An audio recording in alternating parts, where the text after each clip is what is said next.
नगरपालिकेच्या युद्धपातळीवरच्या मोहिमेत भटक्या कुत्र्यांचा कहर आता आटोक्यात येण्याची चिन्हे दिसत आहेत. सावदा प्रतिनिधी अजहर खान. रावेर तालुक्यातील सावदा शहरात फटके कुत्र्यांनी चावा घेण्याच्या आणि हल्ल्यांच्या घटना गेल्या काही महिन्यांपासून वाढल्या होत्या.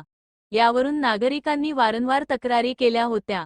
या पार्श्वभूमीवर सावदा नगरपालिकेने 2 दिवसांपासून भटक्या कुत्रे पकडण्याची विशेष मोहीम सुरू केली आहे.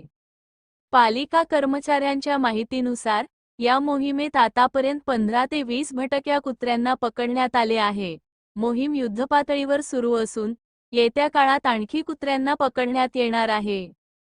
नागरिकांना मोठा दिलासा. शहरातील लहान मुले, वृद्ध, पुरुष, महिला आणि वाहनधारकांसह विविध घटकांवर या भटक्या कुत्र्यांचे जीवघेणे हल्ले होत असल्याच्या तक्रारी सातत्याने येत होत्या. रस्त्यावरून जाणाऱ्या नागरिकांना, विशेषतः सकाळ-सायंकाळी कुत्र्यांच्या झुंडीचा धोका वाढला होता.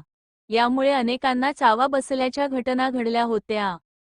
नागरिकांनी पालिका प्रशासनाकडे त्वरित कारवाईची मागणी केली होती. या मागणीनुसार पालिकेने मोहीम हाती घेतल्याने नागरिकांमध्ये समाधानाचे वातावरण आहे. अखेर पालिकेने लक्ष घातले. आता सावदा शहरातले मुलांना आणि वृद्धांना रस्त्यावरून जाणे थोडेसे सुरक्षित वाटेल.